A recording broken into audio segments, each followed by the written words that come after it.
তো এই ছিল আমার আজকে ভিডিও ৪৯তম আন্তর্জাতিক কলকাতা বইমেলায় আমার কেনা বইগুলি আপনাদের সঙ্গে শেয়ার করলাম। আপনারা যদি এর মধ্যে কোনো বই পারচেস করে থাকেন সেটাও কিন্তু আমার কমেন্ট সেকশানে জানাতে ভুলবেন না, এবং আপনারাও কে কী বই কিনেছেন সেটাও কিন্তু কমেন্ট সেকশানে অবশ্যই জানাবেন। এবং এই ভিডিওটি ভালো লাগলে লাইক, শেয়ার এবং চ্যানেলটিকে সাবস্ক্রাইব অবশ্যই করবেন। আপনাদের অনুপ্রেরণা, আপনাদের উৎসাহই কিন্তু আমার কাছে সব। আপনারা উৎসাহ না দিলে আমার চ্যানেল কোনো দিন ঘুরে দাঁড়াবে না।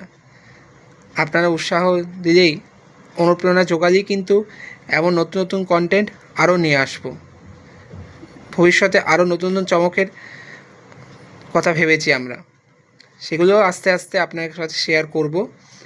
এবং আমার মায়ের চ্যানেল সুজ লাইফস্টাইল অ্যান্ড টক্স, সেখানেও কিন্তু আমরা রেগুলার নিত্য নতুন নানান ধরনের ভিডিও আপলোড করি, সেগুলো দেখবেন। সেই চ্যানেলটিকেও সাবস্ক্রাইব করবেন, সেই চ্যানেলের পাশেও থাকবেন। আর আমার এই সদ্য শুরু হওয়া চ্যানেলটির পাশেও থাকবেন অবশ্যই। আজ তাহলে আসি। যাওয়ার আগে একটাই কথা বলতে চাই, সাহিত্য দীর্ঘজীবী হোক। টাটা।